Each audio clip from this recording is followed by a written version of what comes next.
Indian 2 உங்கள் அபிமான திரையரங்குகளில் வெற்றி நடை போடுகிறது. நான் ஏற்கனவே ஒரு 2 கேரக்டர் எனக்கு கொடுத்து நான் ரெஃப்யூஸ் பண்ணிட்டேன். இல்லை எனக்கு வேணாம். ஓகே சங்கர் சார் ஓகே அவர் டைரக்டாக கூப்பிட்டே சொன்னார். அதுதான் எனக்கு ரொம்ப சந்தோஷம். இது பண்ண முடியுமா? நான் பண்ணுறேன். அவர் வந்து என்ன சார் நீங்கள் அவங்க மூஞ்சி தெரியுற மாதிரி கேரக்டர் கொடுத்தா ஓங்கிறீங்க, இது ஒன்றுமே தெரியாதுன்னா சரின்னு வரீங்க, உங்களை புரிஞ்சுக்கவே முடியல.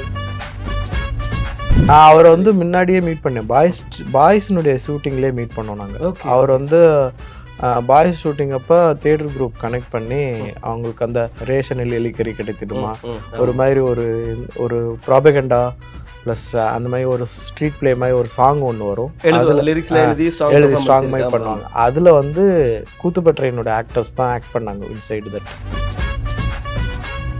ஏன்னா அவருக்கும் தெரியாது இது எப்படி படம் பொம்மையாக வரப்போகுதுங்கிறது அவருக்கும் தெரியாது. நம்ம நடிக்கும்போது நான் ஒரு கருப்பு சுட்டு ஃபுல்லாக போட்டிருப்பேன், மார்க்கர் வச்சுருப்பாங்க. அதை வந்து என்ன அவுட்புட் வருதுன்னு தெரியாமல் நம்ம நடிக்கிறதுன்னு பார்த்தீங்களா. அப்போ வந்து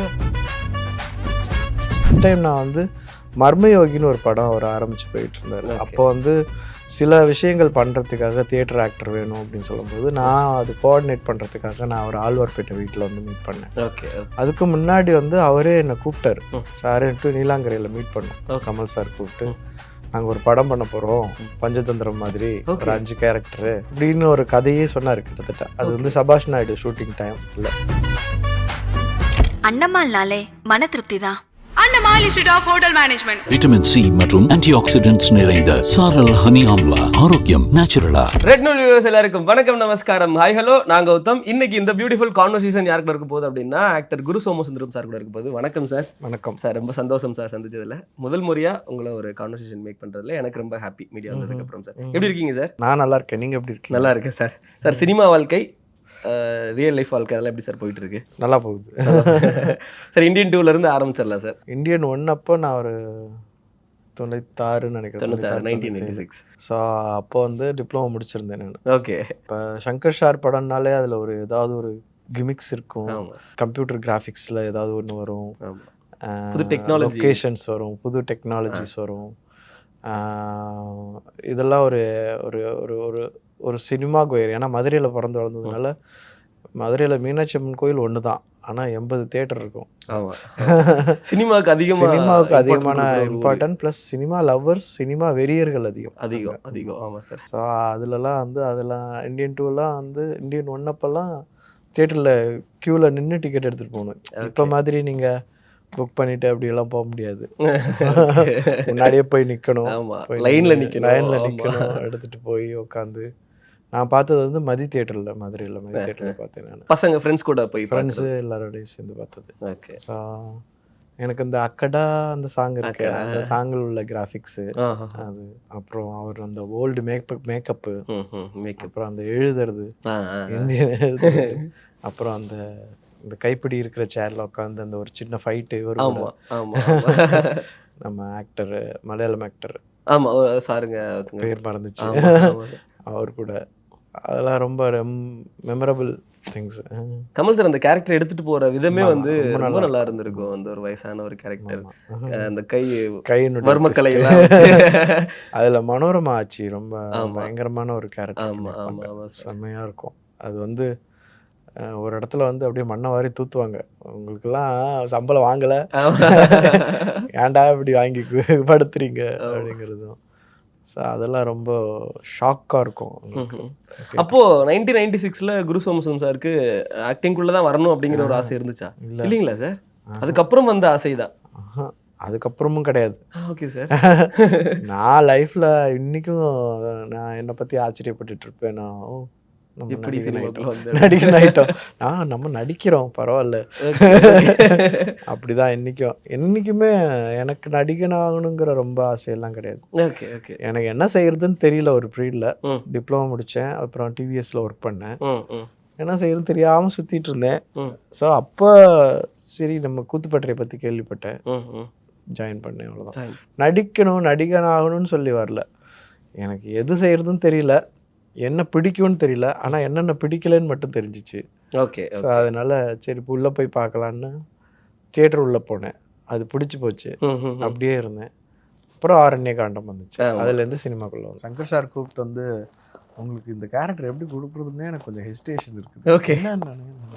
என்னன்னா இது வந்து நீங்கள் தெரியவே மாட்டீங்க, ஆனால் உங்களுடைய பாடி லாங்குவேஜ் அண்ட் வாய்ஸ் வெளியே வரும். என்ன கேரக்டர் இது மாதிரி காமன் மேன் பற்றி உங்களுக்கு தெரியுமா? ஸோ டைம்ஸ் ஆஃப் இந்தியாவில் ஆர்கே லக்ஷ்மணுடைய இல்லுஸ்ட்ரேஷனில் எஸ்பெஷலி இந்த காமன் மேன் கார்ட்டூன் வந்து எல்லாருக்குமே தெரியும். ஓகே. ஸோ அதுக்கு நீங்கள் லைஃப் கொடுக்க போகிறீங்க அப்படின்னே, ஏன்னா ஏற்கனவே ஒரு 2 கேரக்டர் எனக்கு கொடுத்து நான் ரெஃப்யூஸ் பண்ணிட்டேன். இல்லை எனக்கு வேணாம். Okay. Shankar sir Shankar sir okay. அவர் டைரக்டாக கூப்பிட்டே சொன்னார். அதுதான் எனக்கு ரொம்ப சந்தோஷம். வந்து இது பண்ண முடியுமா? நான் பண்ணுறேன்னு. அவர் வந்து என்ன சார் நீங்கள் அவங்க மூஞ்சி தெரிகிற மாதிரி கேரக்டர் கொடுத்தா ஓங்கிறீங்க, இது ஒன்றுமே தெரியாதுன்னா சரின்னு வரீங்க, உங்களுக்கு புரிஞ்சிக்கவே முடியல. ஸோ இது வந்து இந்த எக்ஸ்பீரியன்ஸு இப்போ வந்து நார்மலாக கிடைக்காது. இப்போ நான் வேணா அந்த சூட்டு, அதுக்கான மார்க்கரு, அதுக்குன்னு ஒரு குரூப்பு, ஒரு டெக்னிக்கல் குரூப் உங்களை ஃபாலோ பண்ணுவாங்க, உங்க கூட இருப்பாங்க. நீங்கள் என்ன பண்ணாலும் அது வந்து பொம்மைக்குள்ளே போகும். ஸோ இது ஒரு பெரிய எக்ஸ்பீரியன்ஸு. ஆமாம். இதை நான் அச்சீவ் கிடைக்கணும்னா எனக்கு நான் எங்கேயாவது தான் போகணும், இல்லை இதை கற்றுக்கணும், இல்லை இதை யூஸ் பண்ணி நான் ஏதாவது பண்ணி பார்க்கணும் அப்படின்னா நான் வேறு ஏதாவது தான் போய் பார்க்கணும். எனக்கு அது வரும்போது நான் அதையும் விடணும் அப்படிங்கிறதுக்காக தான் சரி எனக்கு ரொம்ப பிடிச்சிருக்கணுன்னே அவரே ஆச்சரியப்பட்டது. ஓகே. புரிஞ்சிக்க முடியல. சரி ரைட் பண்ணலாம்னா அதுக்கப்புறம் அந்த வேலைகள் இப்போ வந்து டெக்னாலஜி மாறிடுச்சு. இதுக்கு முன்னாடி வந்து கூத்துப்பற்றியே பண்ணியிருக்கிறாங்க. பென்டாசாஃப்ட்னு சொல்லிட்டு ஒரு நிறுவனம் இருந்தது முன்னாடி, இதுக்கிட்ட கொடம்பாக்கம் கிட்ட. அவங்க வந்து பஞ்சபாண்டவர்களை வச்சு ஏதோ ஒரு மோஷன் கேப்சர் இதேமாதிரி பண்ணாங்க. அப்போ வேற டெக்னாலஜி, எல்லாமே மோஷன் கேப்சர் தான், நீங்கள் ரியல் ஆக்டரோட இருக்க முடியாது. ஓகே. ஓகே. இப்போ உள்ள டெக்னாலஜி வந்து same motion capture with real actors. பக்கத்தில் சித்தார்த் சார் இருப்பார், நம்ம நண்டு ஜெகன் இருப்பாங்க, எல்லாரும் இருப்பாங்க. ஸோ அவங்களோடையும் சேர்ந்து நடிக்கிற மாதிரி வரும்.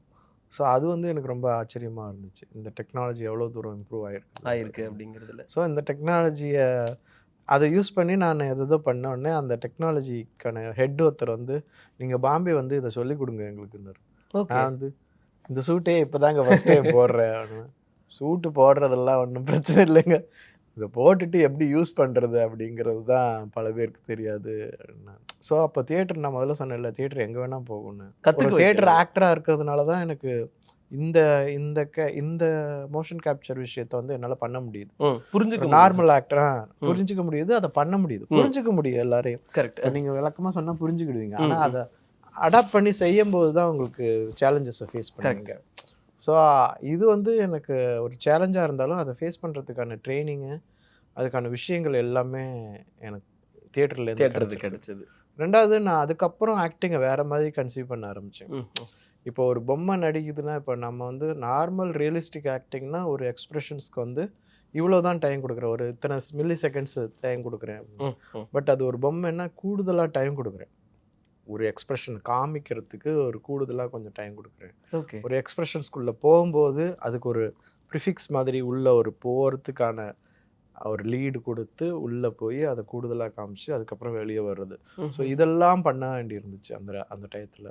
அதெல்லாம் ரொம்ப பிடிச்சிருந்துச்சு. அவர் வந்து சிரிப்பார், கைத்தட்டுவார், நல்லா இருக்குது அப்படிம்பாரு, எப்படி பண்ணுங்க அப்படிம்பாரு. ஸோ அப்போல்லாம் வந்து ஒரு பெரிய டைரக்டருங்கிற முகமே சங்கர் சார்கிட்ட இருக்காது. அவர் ஒரு டைரக்டர், நம்ம ஒரு ஆக்டர், நாங்கள் 2 பேரும் சேர்ந்து வேலை பார்க்குறோம் அப்படிங்கிறது தான் இருக்கும். ஸோ அந்த வகையில் எனக்கு ஒரு புதியதொரு அனுபவம். எனக்கு நான் ஒரு வீடியோ ஒன்று பார்த்தேன், உங்களோட தாட்ஸும் கமல் சாரோட தாட்ஸும் கிட்டத்தட்ட எனக்கு ஒரே மாதிரி இருந்துச்சு. இந்த சிங்கிள் டேக் எடுக்கிறதுல அதில் என்ன கௌரவ குறைச்சல், அதில் என்ன வெளியில் சொல்கிறதுக்கு இது என்ன டேக் எடுக்கிறது அப்படிங்கிறது ரொம்ப நல்லதுன்னு சொல்லி கமல் சாரும் ஒரு இன்டர்வியூவில் சொல்லியிருப்பாங்க, நீங்களும் ஒரு இன்டர்வியூவில் சொல்லியிருப்பீங்க. ஸோ அதை பற்றி நம்ம கொஞ்சம் பேசிக்கலாமா? நீங்கள் என்ன பேசிப்பீங்க கமல் சார் கூட செட்டில்? நான் அவர் கூட நான் தூங்காவனம் பண்ணேன், அதில் தான் நிறையா பேசுகிறதுக்கான வாய்ப்புகள் வந்தது. அவருடைய நண்பர் ஒருத்தர் சுகான்னு ஒருத்தர் இருந்தார், அவர் வந்து என்னை பற்றி அவர்கிட்ட பேசியிருக்கிறார். இங்கே ஒருத்தர் வந்திருக்கிறான், இந்த ஆரண்ய காண்டம் பார்த்தீங்களா அப்படின்னா, அவர் வந்து தெரியும் காலையில் எங்கே அவன் அப்படின்னா, அவன் இங்கே தான் இருக்கிறான் கூட்டுவா சாப்பிட்டுட்டு இருந்தார். உட்காந்தப்ப பேசிகிட்டு இருந்தார். பேசிட்டு நிறையா தியேட்டர் விஷயங்கள் கொஞ்சம் கலந்து பேசினோம். அப்புறம் ஒரு தடவை வந்து ஒரு ஸ்டிக்கை வச்சு அவர் சுற்றிட்டு இருந்தார். ஓகே. அவங்களுக்கு தெரியுமா அப்படின்னாரு. தெரியும் சார். எங்கே பண்ணுங்க அப்படின்னாரு. ஓகே. ஸோ நானும் கொஞ்சம் சிலம்பம் தெரியும் எனக்கு. ஓகே. ஸோ அதை செஞ்சு காமிச்சேன். அவரும் தலையசைப்பு. ஓகே. ஸோ அவரை சந்தித்த தருணங்கள்லாம் ரொம்ப சர்ப்ரைஸ் ஆனது. ஃபஸ்ட் டைம் நான் வந்து மர்மயோகின்னு ஒரு படம் அவர் ஆரம்பித்து போயிட்டு இருந்தார். அப்போ வந்து சில விஷயங்கள் பண்ணுறதுக்காக தியேட்டர் ஆக்டர் வேணும் அப்படின்னு சொல்லும்போது நான் அது கோஆர்டினேட் பண்ணுறதுக்காக நான் அவர் ஆழ்வார்பேட்டை வீட்டில் வந்து மீட் பண்ணேன். ஓகே. ஓகே. ஸோ அதுக்கப்புறம் தூங்காவனத்தில் மீட் பண்ணேன். அப்புறம் இந்தியன் 2. அதுக்கு முன்னாடி வந்து அவரே என்னை கூப்பிட்டாரு. சார்ன்ட்டு நீலாங்கரையில் மீட் பண்ணோம். கமல் சார் கூப்பிட்டு நாங்கள் ஒரு படம் பண்ண போகிறோம், பஞ்சதந்திரம் மாதிரி, ஒரு 5 கேரக்டரு, அதில் நீங்களும் இருக்கீங்க, உங்களுக்கு ஒரு தம்பி கேரக்டர் இருக்கிறாரு இப்படின்னு ஒரு கதையே சொன்னார் கிட்டத்தட்ட. அது வந்து சபாஷ் நாயுடு ஷூட்டிங் டைம். ஓகே. அதுக்கப்புறம் என்ன ஆச்சுன்னு தெரியல. ஓகே. திரும்ப கண்டிப்பா ஆரம்பிப்பாருன்னு நினைக்கிறேன். ஆரம்பிச்சாருன்னா நான் அவர் செட்ல இருக்கிறீங்க. அவர் ரிஹர்சலுக்குலாம் வர சொன்னார். ஓகே. ஓகே. இந்தியன் 2ல எனக்கு அதிகமா அவர் கூட ஒர்க் பண்றது, டைரக்ட் சீன் ஷேரிங் இல்லாட்டினாலும் எனக்கு சங்கர் சார் கூட நிறைய நேரம் ஸ்பெண்ட் பண்றதுக்கான டைம் கிடைச்சது இந்தியன் 2ல. பொலிட்டிக்கல் கரப்ஷன் சொல்ற ஒரு மைண்ட் செட், அது ரொம்ப ஒரு போல்டா இருக்கணும். அதுக்கு ஃபர்ஸ்ட் நம்ம அந்த இதுல எந்த விதத்துல எப்படி இருக்கிறாங்க சங்கர் சாருங்க? இந்த நான் அவர் வந்து முன்னாடியே மீட் பண்ணேன். பாய்ஸ்னுடைய ஷூட்டிங்லேயே மீட் பண்ணோம் நாங்க. அவர் வந்து பாய்ஸ் ஷூட்டிங் அப்போ தியேட்டர் குரூப் கனெக்ட் பண்ணி அவங்களுக்கு அந்த ஒரு அந்த குரூப் வந்து ஒரு ப்ளே மாதிரி ஒன்று பண்ணுவாங்க. ரேஷனில் எலிக்கறி கிடைத்திடுமா, ஒரு மாதிரி ஒரு ப்ராபகண்டா ப்ளஸ் அந்த மாதிரி ஒரு ஸ்ட்ரீட் ப்ளே மாதிரி ஒரு சாங் ஒன்று வரும். எழுதி ஸ்ட்ராங் மாதிரி பண்ணுவாங்க. அதில் வந்து கூத்துப்பற்றையினோட ஆக்டர்ஸ் தான் ஆக்ட் பண்ணாங்க இன்சைடு தட். அந்த ட்ராமா போடுறதுல அதில் வந்து நான் கோஆர்டினேட் பண்ணேன் தமிழில் பண்ணும்போது. அதே இது தெலுங்கு டப் பண்ணாங்க. அதில் நான் ஒரு சில கேரக்டர் பண்ணேன். அதில் சம்திங் இந்த பொணம் கேரக்டரா அதை என்னன்னு தெரியல. அப்போ நான் அவரை மீட் பண்ணியிருக்கேன். ஸோ அவருடைய ஒர்க்கிங் ஸ்டைல்லாம் நம்ம கொஞ்சம் தள்ளி நின்று பார்த்தேன். ஸோ இந்த தடவை தான் எனக்கு வந்து அவருடைய டைரக்டோரியலில் அவர் எப்படி வந்து ஒரு ஆக்டர் கூட பழகி பேசி அவருக்கு என்ன வேணுங்கிறத எப்படி வெளியே எடுக்கிறாரு அப்படிங்கிறது வந்து ரொம்ப நல்லா இருந்தது. ரொம்ப ஃப்ரெண்ட்லியாக ஏதாவது சின்னதாக ஒரு நல்ல விஷயம் பண்ணால் கூட பாராட்டி சிரித்து கை தட்டி ஒரு ஆக்டரை வந்து நல்லா என்கரேஜ் பண்ணி ஒரு ஆக்டருடைய கம்ஃபர்ட் லெவலை எந்த லெவல்லையும் குலைக்காம அந்த மாதிரி ரொம்ப ரொம்ப ஹெல்ப்ஃபுல்லா இருந்துச்சு அவர் கூட ஒர்க் பண்ணும்போது. ஒரு ஆர்ட்டை விரும்புற ஒரு நடிகர், ஆர்டிஸ்ட விரும்புறவரு, ஆர்ட்டை விரும்புறவரு. நீங்களுமே வந்து இந்த ஆர்ட் சம்பந்தமான படங்கள்ல வந்து அதிகமா விரும்பி நடிப்பீங்க. ஆமா. அப்படி இருக்கிற ஒரு நடிகர் ஒரு கமர்ஷியல் டைரக்டர் கூட ஒரு காம்பினேஷன் வரும்போது ஏதாவது புதுசாக கற்றுக்க முடிஞ்சது, இல்லை ஏதாவது தெரிஞ்சுக்க முடிஞ்சது, அந்த மாதிரி தான் இருந்தது? அதான் இப்போ அதுக்கு ஒரு பர்சோனா வேண்டி இருக்குது. இப்போ வந்து எனக்கெல்லாம் ஒரு பெரிய நடிகர்கள் கூட நின்று பேசுறதுக்குலாம் ஒரு மாதிரி பயம் வந்துடும். என்னதான் இருந்தாலுமே ஒரு பெரிய நடிகர்னோடனே அவர் ஏதாவது கேட்டால் கூட நமக்கு அவ்வளோவா பேச பழக முடியும் தெரியாது. ஆனால் அவர்கிட்ட ஒரு பர்சோனா இருக்குது. அவர் வந்து எல்லாரையும் ஒரே சமமாக பார்க்குறாரு. ஒரு சின்ன கேரக்டரை வந்து பண்ணுற ஒரு புது நடிகனாகட்டும் இல்லை பெரிய கேரக்டர் எல்லாரையும் சமமாக பார்க்குறாரு. எல்லாருக்கும் மரியாதை கொடுக்குறாரு. இப்போ நான் ஒரு தடவை ஆடிஷன் ஒன்று அட்டன் பண்ணேன், ஐக்கின்னு நினைக்கிறேன். அட்டன் பண்ணோடனே அதை முடித்த பின்னாடி நீங்கள் செலக்ட் ஆகலைன்னா அதை வந்து இன்ஃபார்ம் பண்ணாங்க. ஓகே. ஓகே. இல்லை சில பண்ண மாட்டாங்க. ஸோ அதெல்லாம் இன்ஃபார்ம் பண்ணாங்க. நிறைய லெட்டர்ஸ், சில தேங்க்ஸ் லெட்டர்ஸ் எல்லாம் வந்திருக்குது சங்கர் சார் ஆஃபீஸ்லேருந்து. ஸோ அதெல்லாம் வந்து very professional and then it gives the very big bond with artist and any other art related towards cinema. அவங்களுக்கும் அதனுடைய கேப்டனுக்கும் ஒரு பந்தம், நம்மளால ஒரு ரெஸ்பெக்ட் கொடுக்கும்போது நம்மள அறியாமையே ஒரு நல்ல ஒரு உறவு கிடைக்குது. கண்டிப்பா. அந்த வகையில வந்து சங்கர் சார் ரொம்ப பாராட்டணும். அந்த மாதிரி சார் நீங்க ரஜினி சார் கூடயும் பண்ணிட்டீங்க, கமல் சார் கூடயும் பண்ணியாச்சு. 2 பேரோட அப்சர்வேஷன் அப்படிங்கறத ஒண்ணு இருக்குல்ல சார், அந்த கதையை புரிஞ்சுக்கிட்டு உள்ள போறது. கண்டிப்பா 2 பேருமே ஒரு இமாலய நடிகர்கள், நம்ம நிறைய படங்கள் பார்த்து அவங்கள பார்த்து நம்ம வந்தவங்க அப்படிங்கிறதுனால அப்சர்வேஷன் அது நீங்க எந்த விதத்துல உணர்ந்தீங்க சார்? அவருக்கு கண்டிப்பா அப்படி இல்லைன்னா இவ்வளவு தூரம் இமாலய இடத்துக்குள்ள வர முடியாது. ஏன்னா ஆக்டிங்கை பொறுத்த வரைக்கும் லிசனிங் அண்ட் அப்சர்வேஷன் தான் ரொம்ப முக்கியம். அப்புறம் கோ ஆக்டரோட நீங்கள் எப்படி இருக்கீங்க அப்படிங்கிறதுல. ஸோ அவர் வந்து நான் சும்மா பேட்ட டயத்தில் நான் எட்டி பார்த்தேன். அவர் ஒரு ரூம்லேருந்து வந்தார். அப்போ எட்டி பார்க்கும்போது அங்கே ஒரு கண்ணாடி இருந்துச்சு, அதை சுற்றி லைட் இருந்துச்சு. ஸோ அவர் வந்து அவருடைய போஸ்டர்லாம் பார்த்துடுறாரு, எப்படி இருக்கிறேன், என்ன நம்ம திரும்பினா எப்படி இருக்கிறோம், எப்படி தெரிகிறோம் அப்படிங்கிறதெல்லாம் அவருக்கு நல்லா தெரியுது. அதெல்லாம் நல்லா பார்த்துட்டு தான் வராரு. அதில் வந்து இன்னமும் அதை பார்த்துட்டு வராருங்கிறது தான் ஒரு நமக்கு எனக்கான படிப்பினை. நம்ம தான் வந்தாச்சு, நம்ம உச்சிக்கு வந்தாச்சு, நம்ம இப்படி படுத்துக்கலாம் கொஞ்சம் நேரம் அப்படிலாம் இல்லாமல் அவர் வந்து அதை இன்னமும் ப்ராக்டிஸில் வச்சுட்டு இருக்கிறது வந்து எல்லாருக்குமே ஒரு படிப்பினை. ப்ளஸ் அதுதான் வந்து ஒரு சக்ஸஸ்னுடைய அடுத்தடுத்த மைல்கல்னு சொல்லலாம். ஸோ அந்த ஒரு ப்ராக்டிஸ் பண்ணுறது, கோ ஆக்டரோட இணைஞ்சு நடிக்கிறது, எல்லாரையும் மதிக்கிறது, சிம்பிளாக இருக்கிறது. அதே மாதிரி தான் கமல் சார் ஒன்று தூங்காவனம் டயத்தில் தான் நிறைய நேரம் என்னால் ஸ்பெண்ட் பண்ண முடியும். மதுரையில் தான் இல்லைங்களா சார்? எது ஷூட்டிங் நடந்தது? தூங்காவனம் வந்து இங்கே தான் EVPயில் நடந்தது. Okay okay okay. EVP எல்லாமே செட்டுக்குள்ளே நடந்தது. Okay okay. அது வந்து ரொம்ப ஒரு ஷானோ அவர் தான் கேமரா நினைக்கிறேன். Okay okay sir. 360 degree light பண்ணிட்டாரு. நீங்கள் எப்படி வேணால் நடிக்கலாம், எங்கே வேணால் மூவ் பண்ணி நடிக்கலாம். அது மாதிரி அங்கங்கே செட்டுக்குள்ளே நடிக்கிறது. ரெண்டாவது அது Telugu and Tamil combined. First தமிழில் எடுப்பாங்க, அப்புறம் திரும்பவும் தெலுங்குல எடுப்பாங்க. ஸோ அதெல்லாம் வந்து எனக்கு நிறைய டைம் கொடுத்துச்சு. அவர் கூட எப்படி வந்து ஹி சுவிட்ச் on into the character and சுவிட்ச் of after the cut. Unexpected திங்ஸை வந்து ஒரு புதுசாக ஒரு ஆக்டர்கிட்டருந்து வரும்போது அதற்கு ரெஸ்பான்ஸ் பண்ணுறது இருக்குது இல்லை. அவர் உள்ளே வருவார், உள்ளே வந்து அவரை செக் பண்ணி உள்ளே வர சொல்லுன்னு பிரகாஷ் ராஜ் சொல்லுவார். ஸோ நான் உள்ளே வந்தோடனே நான் அப்படி கை தூக்குவேன். அவர் இப்படி பார்த்துட்டு என்னை கை தூக்க சொல்கிறேன் போல இருக்குன்னு அவர் கை தூக்குவார். இது வந்து நான் இம்ப்ரோவைஸ் பண்ணுறது. இப்போ இம்ப்ரோவைஸில் வந்து ஒரே ஆள் தனியாக இம்ப்ரோவைஸ் பண்ணால் என்ன வேணால் பண்ணிகிட்டே போகலாம். உங்கள் கூட சேர்ந்து நான் பண்ணும்போது எனக்கு ஏற்ற மாதிரி நீங்கள் அதுக்கு பதில் சொல்லணும். ஸோ அப்போ அதெல்லாம் வந்து அவர் பண்ணார். அது வந்து எனக்கு பரவாயில்ல, அந்த மாதிரி இல்லை, நம்மளை வந்து ஒரு நியூ ஆக்டராக பார்க்கலன்னு அர்த்தம். அப்போ தான் அது வரும். நியூ ஆக்டராக பார்க்கல, அது ஒரு கேரக்டராக பார்க்குறாரு அப்படிங்கிறது. ஸோ அதெல்லாம் தான் எனக்கு அந்த எஸ்பெஷலி மைக்கேல் மதன காமராஜன், பஞ்சதந்திரம், அந்த மாதிரி படங்கள் யாராலையும் எடுக்க முடியாது. ரொம்ப கஷ்டம். இப்போலாம் மைக்கேல் மதன காமராஜன் எடுக்கணும்னா அந்த ஹியூமரை வெளியே கொண்டு வரணும். ரொம்ப ரொம்ப கஷ்டம். நீங்கள் ஆக்ஷன் மூவிஸ் எடுத்துடலாம், என்ன வேணால் பண்ணிடலாம். ஒரு ஹெலிகாப்டர் ஷாட்டு, பாராசூட்டில் குதிக்கிறது கூட எடுத்துடலாம். பட் ஹியூமர் எடுக்கிறது, அதுவும் ஆர்டிஸ்டனுடைய அதிகம் எண்ணிக்கை. ஒரு ஃப்ரேமில் 4-5 ஆர்டிஸ்ட் இருப்பாங்க.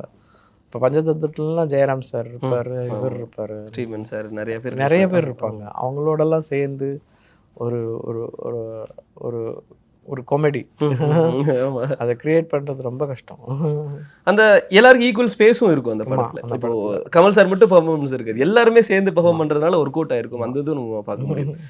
மலையாளத்திலும் ஒரு பயங்கரமான ஒரு பெயர் குரு சாருக்கு இருக்குது, தமிழ்லேயும் ஒரு பயங்கரமான ஒரு பெயர் இருக்குது. ஒரு நல்ல உச்சக்கட்ட நடிகராக வந்ததுக்கு அப்புறமும் இந்த மாதிரி கேரக்டரை எடுத்து பண்ணுறதுக்கான அந்த என்ன சொல்கிறது தன்மை கற்றுக்கணுங்கிற ஆர்வம் கூத்துப்பட்டறையிலிருந்து வந்தது அப்படின்னு சொல்லுவாங்க இல்லையா சார்?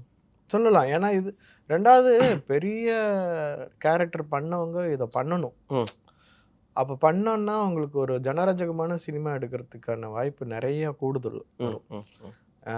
அப்புறம் வந்து எல்லா சினிமாக்களும் வெளியே வரும். இப்போ ஒரு பெரிய ஆக்டர் வந்து ஒரு 5 நிமிஷம் கேரக்டரை வந்து ஒரு சின்ன சினிமாவில் பண்ணால் அந்த சினிமா தியேட்டரில் வெளியே வரதுக்கான வாய்ப்பு நிறைய இருக்குது. Correct sir, correct sir.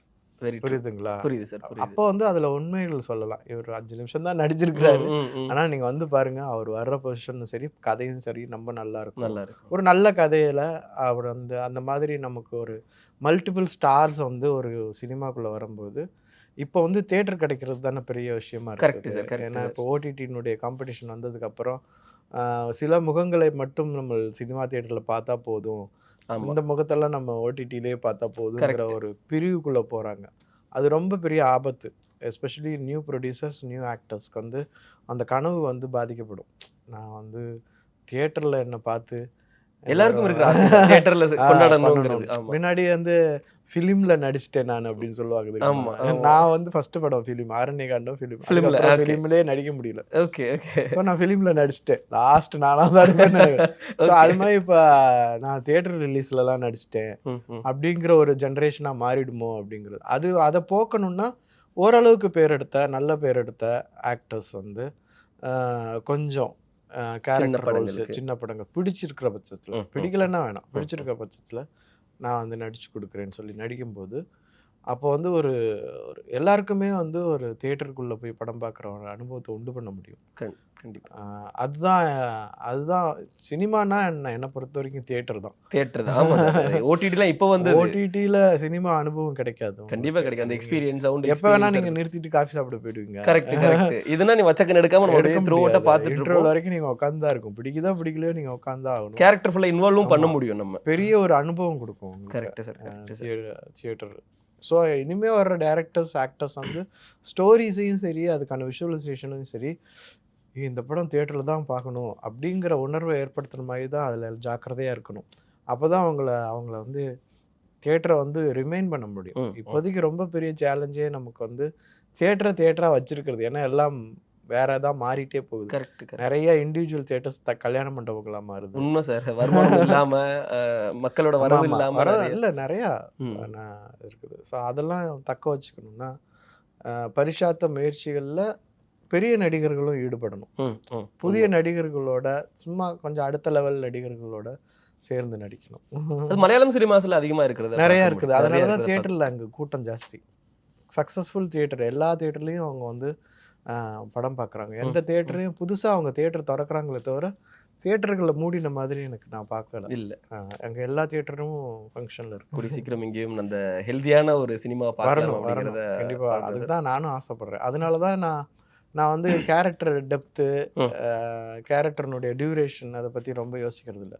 எனக்கு அந்த கேரக்டர் பண்ணணும், எனக்கு ரொம்ப பிடிச்சிருக்குது அப்படின்னா நான் அது பண்ணுவேன். என்னன்னா ஒரு ஸ்டீரியோ டைப்பிக்கலாவோ இல்லை ஒரு டைப் காஸ்ட் பண்ணுற மாதிரி ஒரே மாதிரி ரோல்ஸ் வந்துச்சுன்னா தான் நான் வந்து பண்ண மாட்டேன். Okay okay okay. அதுதான் எனக்கு ரெஃப்யூஸ். கொஞ்சம் வேரியேஷன் வேணும். ஏன்னா நான் ஒரு 10 இயர்ஸாக கூத்துப்பட்டில் இருந்திருக்கேன். அதுக்கப்புறம் எனக்கு சினிமா அனுபவங்களும் இருக்குது. நிறைய குழந்தைங்களோட ஒர்க் பண்ணியிருக்கேன், ஸ்கூல் பசங்களோட ஒர்க் பண்ணியிருக்கேன், பெரியவங்களோட ஒர்க் பண்ணியிருக்கேன், ஸ்பெஷல் கிட்ஸோட ஒர்க் பண்ணியிருக்கேன், HIV பாசிட்டிவ் பீப்புள்ஸோட ஒர்க் பண்ணியிருக்கேன், திருநங்கைகளோட ஒர்க் பண்ணியிருக்கேன், கார்ப்பரேட் ஒர்க் ஷாப் பண்ணியிருக்கேன். இதெல்லாம் வந்து என்னுடைய பர்சனலாக இருக்குது. ஸோ இது வந்து இட் ஷோஸ் இது வந்து தெரியும் உங்களுக்கு ஒரு சினிமா பண்ணும்போது. என்னால் வந்து ஒரு மாடர்ன் கை லுக்குக்கும் போக முடியும். இப்போ தம்மம் வந்துச்சு பார்த்தீங்களா, ஒரு விவசாயினுடைய ரஞ்சித் சாருனுடைய டைரக்ஷனில் விக்டிம் சொல்லிட்டு ஒரு ஆந்தாலஜி, அது சோனியில் இருக்குது. அதில் தம்மம்னு சொல்லிட்டு ஒரு இதில் அதில் வந்து ஒரு ஃபார்மர், தலித் ஃபார்மர். ஸோ அதையும் புல் பண்ண முடிஞ்சிச்சு. எனக்கு ஃபஸ்ட்டு கொஞ்சம் டவுட்டாக இருந்தேன். என்னன்னா என்ன உங்களுக்கு டவுட்டுன்னு, இல்லை எனக்கு இது வருமானு எனக்கு தெரியல, என் பாடியில் ஃபார்மருடைய அந்த அந்த மேனரிசமோ இல்லை அந்த வீரியமோ இருக்குதான்னு தெரியலன்னு. அப்புறம் படம் வந்து எல்லாருமே என்னை கூப்பிட்டு நீங்கள் பண்ணினதுலேயே ரொம்ப டாப் மோஸ்ட்னா எங்களுக்கு பிடிச்சது தம்மம் தான் அப்படிங்கிற அளவுக்கு பாராட்டினாங்க. ஸோ அப்போ தான் எனக்கு வந்து ஓகே நம்ம பாடி வந்து அவ்வளோ தூரம் ஃப்ளெக்சிபிலிட்டி எடுக்க முடியுது. Okay okay. ஸோ அதெல்லாம் தான் ஒரு தியேட்டர்லேருந்து வர்ற ஒரு ஆக்டருக்கான எபிலிட்டின்னு சொல்லலாம். ஸோ இப்போ இந்தியன் டூலில் பண்ண அந்த மோஷன் கேப்சர் ஒர்க் ஆகட்டும். ஸோ எனக்கு வந்து இனிமேல் இதுலேயே கூட போகலாமோன்னு கூட சில சமயம் தோணுச்சு. ஏன்னா நிறைய கேம்ஸ்க்கெல்லாம் தேவைப்படுது மோஷன் கேப்சர். வீடியோ கேம்ஸ்லாம் வருது இல்லை. ஸோ இப்போ ஒரு நல்ல வீடியோ கேம் அடிக்ட் பண்ணாத ஒரு நல்லதை சொல்லக்கூடிய வீடியோ கேம்ஸ் உருவாக்கணும்னா என்ன கூப்பிடலாம். ஸோ அதுக்கும் நம்ம தயாராக இருக்கோம் அப்படிங்கிறத ரெடியாக பண்ணி கொடுப்பேன். Great sir. அந்த எக்ஸ்ப்ளோர் பண்ணுற விதம் இல்லையா சார் ஃபியூச்சரில்? ஆமாம், இன் ஃபியூச்சரில் வெளியே எங்கேயும் போக முடியாதுனாலும் ஒரு ஸ்டுடியோக்குள்ளே உட்காந்து உங்களால் ஒரு படம் எடுக்க முடியும். ஆமாம், அந்த மாதிரி ஒரு இது இருக்குது. அந்த மாதிரி இருக்குது. சரி, இப்போ நம்ம ஒரு படத்தில் ஒரு நடிக்கிறோம். இப்போ நம்ம பாடி பிரதிபலிக்குது, நம்ம மூஞ்சி படத்தில் தெரியுது, அதில் ஃபேஷியல் எக்ஸ்பிரஷன் அந்த கேரக்டர் புரிஞ்சு நடிக்கிறது அது ஒன்று. இந்தியன் டூவில் இருக்கிற அந்த மோஷன் பிக்சராக நடிக்கிறது ஒன்று. அதுக்கு ரெண்டுக்குமே ப்ராக்டிஸ் பண்ணுறது, நம்ம ரிசர்ச் பண்ணுறது வேறு வேறையாக இருக்கும் இல்லைங்களா சார்? அந்த சூட் போடுற வரைக்கும் நான் எதுவுமே ப்ராக்டிஸ் பண்ணது எதுவுமே இல்லை. ஓகே. இந்த இது ஒத்துக்கிற வரைக்கும் இது என்ன பண்ண போகிறேன்னு எனக்கு தெரியாது. ஓகே. ஸோ ஒரு கிராஃப்ட் மேனுக்கு என்ன நடக்கும் அப்படின்னா, ஒரு தொழில் ரீதியான ஆட்களுக்கு வந்து ஒரு சேலஞ்ச் வரும்போது இந்த மெட்டபாலிசமே சேஞ்ச் ஆகும், பாடி மெட்டபாலிசமே சேஞ்ச் ஆகும், தாட் ப்ராசஸ் உடனே சேஞ்ச் ஆகும். இதில் நான் என்ன பண்ணணும், எப்படி பண்ணணும் அப்படிங்கிறதுலாம் சேஞ்ச் ஆகும். இவங்க என்ன கேட்குறாங்க, நம்ம எப்படி தெரிய போகிறோம். ஏன்னா இப்போ நான் ஒரு பொம்மைக்கு தான் நான் ஒரு லைஃப் கொடுக்குறேன். ஸோ அந்த பொம்மையை வந்து இன்னும் கொஞ்சம் மாடரேட் பண்ணவங்க, அதை இன்னும் கொஞ்சம் பெருசு பண்ணக்கூடிய டெக்னீஷியன்ஸும் இருக்க போகிறாங்க. அது மேலே வேலை பார்க்கும். நான் இவ்வளோ தூரம் கையை தூக்கணும்னா அந்த பொம்மை இன்னும் கொஞ்சம் தூக்கணும்னா அதை தூக்க முடியும் அவங்களால. ஆனால் அடிப்படை இவ்வளோ தூரம் தூக்கினதுலேருந்து தான் அங்கே தூக்குவாங்க. ஸோ இப்போ இதெல்லாம் சான்ஸ் இருக்குது. அப்படிங்கும்போது என்னுடைய நோக்கம் வந்து ஒரு அதிலே ஒர்க் பண்ணக்கூடிய அனதர் டெக்னீஷியன்ஸ் இருக்காங்கல்ல, அவனுக்கு ஒரு அதுக்கான ஸ்பேஸ் கொடுக்கணும். ப்ளஸ் அவனுடைய ஒர்க்கை வந்து ஈஸி பண்ணணும். ப்ளஸ் அதே சமயம் வந்து சங்கர் சார் என்ன கேட்குறாரு நம்மக்கிட்ட. கரெக்ட். ஏன்னா அவருக்கும் தெரியாது இது எப்படி படம் பொம்மையாக வரப்போகுதுங்கிறது அவருக்கும் தெரியாது. நம்ம நடிக்கும்போது நான் ஒரு கருப்பு சுட்டு ஃபுல்லாக போட்டிருப்பேன், மார்க்கர் வச்சுருப்பாங்க, அதை வந்து இது பண்ணி கொடுத்துருவாங்க எல்லாமே. நான் அசைகிறேன்னு அங்கே போகுதாங்க. பட் என்ன அவுட்புட் வருதுன்னு தெரியாமல் நம்ம நடிக்கிறது இருக்கும் பார்த்தீங்களா, அப்போ வந்து பெரிய ஒரு கான்ஃபிடென்ட் இருக்கணும் நம்ம மனசில். அதெல்லாம் வந்து நிறைய ஹெல்ப் பண்ணிச்சு தியேட்டர் ட்ரைனிங்கிறதுனால. நம்ம வந்து எந்த ஒர்க்கையும் நம்மளால் ஃபேஸ் பண்ண முடியும், சேலஞ்ச் பண்ண முடியும். ரெண்டாவது வந்து நான் வந்து இதில் என் மூஞ்சி தெரியாதே, இதில் எதுக்கு நான் போய் அவ்வளோ எனர்ஜி போடணும், இருக்கலாம்ல, என் மூஞ்சி தான் தெரிய போகிறது இல்லை, அப்புறம் எதுக்கு நம்ம எதுக்கு போய் இவ்வளோ எனர்ஜியை போட்டுட்டு. ஏன்னா கிட்டத்தட்ட ஒரு 4 தடவை டப்பிங் பண்ணேன் நான். ஓகே, அந்த இதுக்கு ஓகேம்மா 4 தடவை டப்பிங் பண்ணேன். ஸோ இதுக்கு எதுக்கு இவ்வளோ எனர்ஜி நான் போடணும் அப்படிங்கிற தாட்டுக்குள்ளே போகலாம். புரியுதுங்களா? நான் தான் தெரியலையே, என்னதான் தப்பாக பண்ணாலும் அங்கே தெரிய மாட்டோமே, அதை மறுபடியும் அது மேலே ஒர்க் பண்ணுறதுக்கு ஒரு ஆள் இருக்க போகிறாங்களே. எனக்கு இந்த மோஷன் கேப்சர் ஒர்க் கொடுத்தோடனே என்னுடைய ஆக்டிங்லேயே இன்னொரு பரிமாணம் உருவாக ஆரம்பிச்சிது. அந்த டயத்தில் நான் ஒரு ஆக்டிங்கை வந்து வேறு மாதிரியும் பார்க்க ஆரம்பித்தேன்.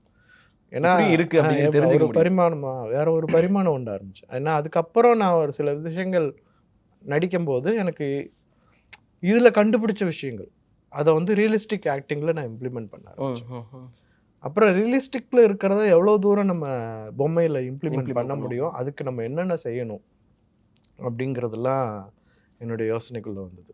ரொம்ப புதிய அனுபவம் எனக்கு, இது ரொம்ப ரொம்ப புதிய அனுபவம். இதுலேருந்தே நமக்கு ஒரு ட்ராக் கிடைக்கிறதுக்கு வாய்ப்பு இருக்குது. நம்ம எப்படி இப்போ வஞ்சகர் உலகத்துலேருந்து மின்னல் முரளி கிடச்சிச்சோ, அதான் இது இந்த இடத்துல ஒரு விஷயம் சொல்கிறேன். ஒரு கொலம்பியன் சொன்னது தான், நீங்கள் ஏழையாக சாகிறதுக்கு பயந்தீங்கன்னு வச்சுங்களேன், உங்களுக்கு ஒரே ஒரு ட்ராக் மட்டும்தான் தெரியும், வேற எந்த ட்ராக்கும் தெரியாது. ஏழையா சாகக்கூடாதுன்னு நினைக்கணும். எல்லாருக்கும் பயம், எனக்கெல்லாம் ரொம்ப பயம், ஏழையா செத்துடக்கூடாது அப்படின்னு பயம். அதனால தான் நான் ஒரே ட்ராக்ல ஓடுறேன். ஓகே. இல்லை எனக்கு அந்த பயம் இல்லை, நான் ஏழையாலாம் சாக மாட்டேன். அப்படி ஏழையா சாகிறதுல எனக்கு பயம் இல்லைன்னா இப்படி திரும்பி பார்த்தீங்கன்னா உங்களுக்கு 1000 ட்ராக் தெரியும். ஆமாம், இது ஒரு கொலம்பியன் சொன்னார், ஐரோன்னு ஒரு கொலம்பியன் தியேட்டர் டீச்சர் தான். ஓகே. அன்னிலேருந்து என்னுடைய வாழ்க்கையினுடைய பாதையே மாறிடுச்சு. என்னால் எந்த ட்ராக்லையும் ஓட முடியும். அதுக்காக நான் பயப்படவே மாட்டேன், வருத்தப்படவும் மாட்டேன், என்னால் சந்தோஷமாக இருக்க முடியும் அப்படிங்கிறது வந்துச்சு. எஸ்பெஷலி இந்தியன் 2னுடைய இந்த மோஷன் கேப்சர் அனுபவம் வந்து என்னுடைய ரியலிஸ்டிக் ஆக்டிங்லேயும் அஃபெக்ட் ஆச்சு. Okay okay. வா, ஒரு லேர்னிங் கிடச்சோடனே எனக்கு ரியலிஸ்டிக்காக பண்ணும்போது இதெல்லாம் இன்னும் கொஞ்சம் எம்பசைஸ் பண்ணலாம், அப்படியே ஃப்ளோவில் விடாமல் எம்பசைஸ் பண்ணி நடிக்கிறது. ஏன்னா எமோஷன்ஸை வந்து எம்பசைஸ் பண்ணுறது தான், அதாவது எம்பசைஸ் பண்ணுறதுனா உறுதியாக காமிக்கிறது. ரியலிஸ்டிக்கில் வந்து உறுதியாக காமிப்போம், ஆனால் அது ஒரு ஃப்ளோவில் போயிடும். இது வந்து கான்சியஸாக உறுதியாக காமிக்கணும். கார்ட்டூனுக்கு நடிக்கும்போது, ஒரு பொம்மைக்காக நடிக்கும்போது. ஸோ அதில் ஒரு ஸ்லோ இருக்கும், ஒரு ஸ்டெடி இருக்கும், எமோஷ்னல் ஹோல்டிங் இருக்கும். பட் ரியலிஸ்டிக்கில் எமோஷ்னல் ஹோல்டிங்கில் இப்போ ஒரு கோபத்தை வான்னு தீக்கலாம், ஆனால் ஒரு பொம்மை கோபப்படணும் அப்படி. ஸோ அதை எக்ஸ்பேண்ட் பண்ணணும். அப்போ தான் வந்து கார்ட்டூனில் வேலை பார்க்குறவங்களுக்கு வந்து ஒரு டைமிங் கிடைக்கும், வேலை அவங்க வேலை ஈஸியாக இருக்கும். ஆமாம், ஓகே. இதை வந்து நான் நான் ரியலிஸ்டிக் எமோஷன்ஸில் காமிக்கும் போது, தேவையான இடங்களில் காமிக்கும்போது அது வந்து ஆடியன்ஸ் இன்னும் கொஞ்சம் நல்லா பாதிக்கும். ஒரு ஃபாஸ்ட்டாக கோவப்பட்டு போகிறதுக்கும் கோபத்தை அப்படியே ஹோல்டு பண்ணி வித்தியாசம் இருக்குது. ஸோ அந்த மாதிரி நிறைய விஷயங்கள் எனக்கு லேர்னிங்காகவும் இருந்துச்சு. ஒரு நல்ல ஒரு விஷயத்தை அப்ளை பண்ண முடிஞ்சுது என்னால். ஒரு டெக்னாலஜிக்குள்ள ஒரு ஆக்டிங் எப்படி அப்ளை பண்ணுறது அப்படிங்கிறது கற்றுக்கவும் அப்படிங்கிறது தான் இருந்தது. இந்தியன் 2 உங்கள் அபிமான திரையரங்குகளில் வெற்றி நடை போடுகிறது. அன்னமால்னாலே மன திருப்தி தான். Annamal institute of hotel management. Vitamin C மற்றும் ஆன்டி ஆக்சிடென்ட்ஸ் நிறைந்த சாரல் ஹனி ஆம்லா, ஆரோக்கியம் நேச்சுரலா.